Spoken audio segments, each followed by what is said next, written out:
Yang ketiga dari perkataan Yesus dalam Matius 11 ayat 28 sampai 30. Pikulah kuk yang kupasang.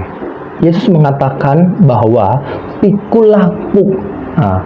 Kuk apa yang dimaksudkan oleh Yesus ini sehingga dikatakan pikulah kuk yang kupasang, ya, karena aku lemah lembut dan rendah hati dan jiwamu akan mendapatkan ketenangan.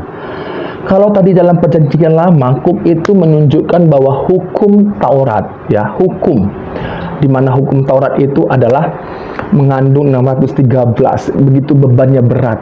Apakah itu yang dimaksudkan oleh Yesus? Kalau kita lihat nanti saudara, di dalam Matius 22 ayat 37 sampai 40, di situ dikatakan apa? Jawab Yesus kepadanya, kasihilah Tuhan Allahmu dengan segenap hatimu dan dengan segenap jiwamu dan dengan segenap akal budimu. Itulah hukum yang pertama, itulah hukum yang terutama dan yang pertama. Dan hukum yang kedua yang sama dengan itu ialah kasihilah sesamamu manusia seperti dirimu sendiri. Pada kedua hukum inilah tergantung seluruh hukum Taurat dan kitab para nabi. Jadi saudara, Yesus membawa dua hukum, yaitu kasihilah sesamamu manusia dan kasihilah Tuhan Allahmu itu saudara. Kasihilah Tuhan Allahmu dan kasihilah sesamamu manusia. Saudara, inilah dua kuk atau hukum yang diberikan oleh Yesus kepada kita. Mengapa dua hukum ini, yaitu hukum kasih, mengasihi Allah dan mengasihi sesamamu manusia? Karena Kristus datang, Allah itu yang telah menjadi manusia, datang itu bukan untuk menghukum saya dan saudara, tapi dia menunjukkan kasihnya, bahwa dia mau rela mati di atas kayu salib, menggantikan saya dan saudara, supaya kita bebas, kita nggak ada lagi dalam keadaan maut, tapi kita dalam kemenangan hidup yang kekal itu. Makanya dikatakan, datanglah kepadaku, belajarlah kepadaku, karena kuk yang kupasang itu ringan, bebanmu pun ringan. Bukan kuk yang seperti dibebankan oleh hukum-hukum Taurat dalam perjanjian lama. Tapi Yesus mengatakan bahwa segala hukum Taurat itu sudah tercakup dalam dua hukum ini.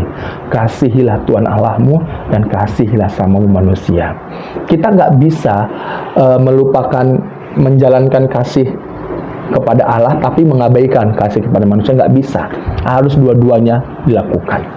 Makanya orang yang belajar datang kepada Kristus, orang yang mengalami hidup baru dalam Kristus, dia akan menunjukkan kasih itu dalam dirinya.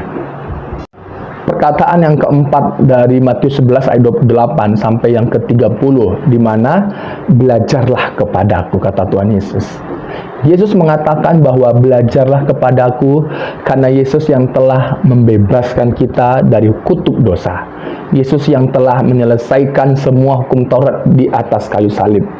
Yesus yang telah mengatakan bahwa jiwa kita mendapatkan tenang. Jiwa itu bagian terdalam diri manusia. Jiwa kita ada oleh karena roh yang telah dihembuskan, diberikan oleh Allah kepada manusia. Kalau kita lihat dalam Kejadian 2 ayat 7 ya. Dan roh itu yang membuat fungsi jiwa ada dalam diri kita. Dan hanya Yesus yang dapat memisahkan antara jiwa dan roh kita. Sebab itu tidak terlihat, namun bisa dipisahkan. Coba kita baca dalam Ibrani 14 ayat 12 sampai yang ke-16. Sebab firman Allah hidup dan kuat, lebih tajam daripada pedang bermata dua manapun.